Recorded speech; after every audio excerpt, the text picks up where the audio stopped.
On September 20, 1958, Dr. Martin Luther King Jr. was signing copies of his first book, Stride Toward Freedom, at a Harlem bookstore when a deranged woman stabbed him in the chest. Dr. King recalled the incident in his last sermon before his assassination. Speaking in Memphis on April 3, 1968, at the headquarters of the Church of God in Christ, Dr. King said, "You know, several years ago I was in New York City, autographing the first book that I had written.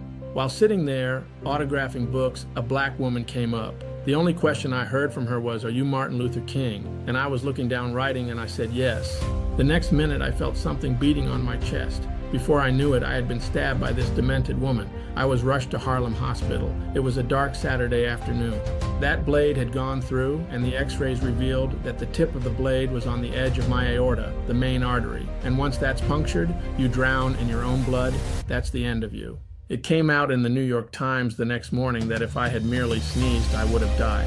Well, about 4 days later, they allowed me, after the operation, they allowed me to read some of the mail that came in, and I'll never forget it. It said simply, "Dear Dr. King, I am a 9th grade student at the Whites Plains High School."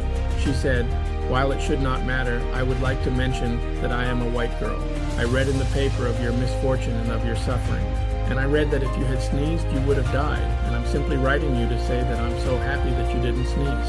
And I want to say tonight that I too am happy that I didn't sneeze, because if I had sneezed, I wouldn't have been around here in 1960 when students all over the South started sitting in at lunch counters. And I knew that as they were sitting in, they were really standing up for the best in the American dream and taking the whole nation back to those great wells of democracy which were dug deep by the Founding Fathers in the Declaration of Independence and the Constitution.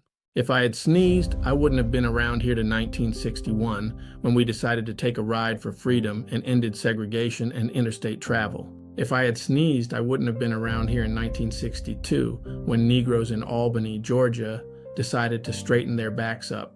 And whenever men and women straighten their backs up, they are going somewhere, because a man can't ride your back unless it is bent. If I had sneezed, I wouldn't have been here in 1963.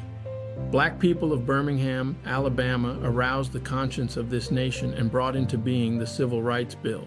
If I had sneezed, I wouldn't have been a chance later that year in August to try to tell America about a dream that I had had. If I had sneezed, I wouldn't have been down in Selma, Alabama to see the great movement there.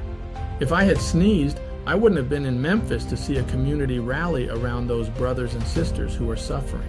I'm so happy that I didn't sneeze.